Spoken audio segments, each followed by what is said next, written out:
You guys really enjoyed my stories on the Red Church, the Ghost House, and so on, and kept asking me for more. As I said with the last one, I don't really have any more weird tales from my past from the supernatural variety, but I do have a few interesting stories that I think you might like to hear about. This one is about something called a sensory deprivation tank. They were created back in the 1950s to test the effects of sensory deprivation. What exactly is that? Well, a sensory deprivation tank is a large tank filled with salt water that you can float in.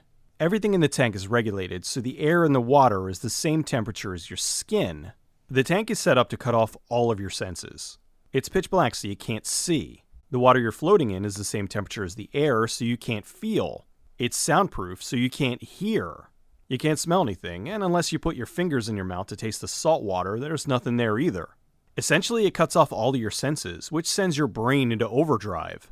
I first heard about this in the 1980 sci-fi film Altered States, which was about a Harvard scientist who experiments on himself by going into what they called isolation chambers in the film. Sensory deprivation tanks were also used in The Simpsons in the episode Make Room for Lisa. After I recorded this, I also found out it was in an episode of Stranger Things. The concept always fascinated me.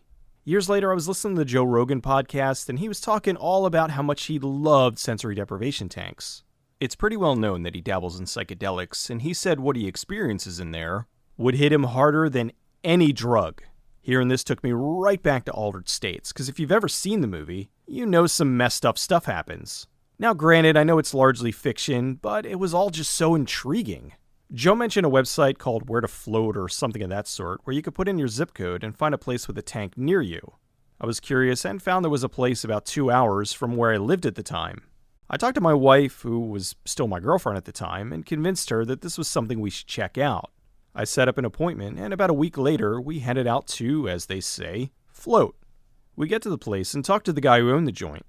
He explained the whole process and how this was a very small location, so they only had one tank, which meant that me and my girlfriend would have to take turns.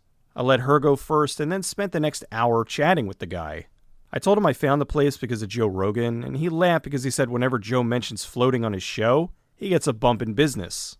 An hour goes by and my girlfriend comes out of the tank looking somewhat frazzled. I asked her how it went, and she said it was weird and she really didn't enjoy it. Well, now it was my turn. I walked out of the main room and into the tank room. Off to the side was a changing booth, and there was a 5-minute timer that let you know how much time you had to get undressed and get into the tank, after which the lights would go off. Now, this tank is not what you usually see in pictures. It was more of a giant bathtub slightly sunken into the floor in the middle of the room. There wasn't anything that closed over you, so I guess you could call this more of a sensory deprivation room. I know they vary from place to place. A lot of them look like futuristic coffins. I took off my clothes and went in the tank.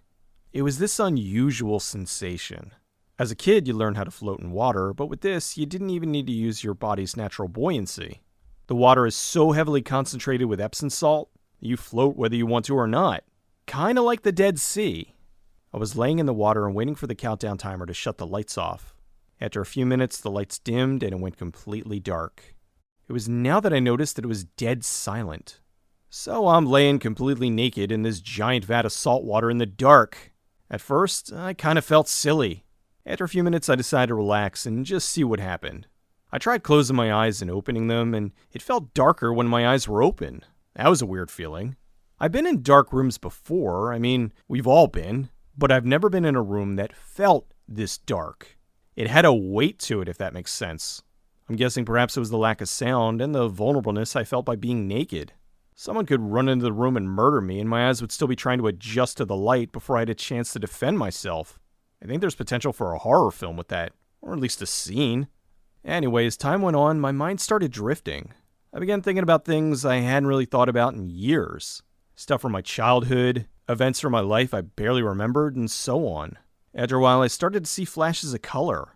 Reds, blues, and greens. This apparently is the most common thing to happen.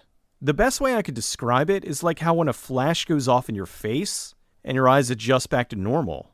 Only they never adjusted back to normal because it was pitch black. The longer you're in the tank, the less you realize that you're in the tank. My mind continued to wander all over the place.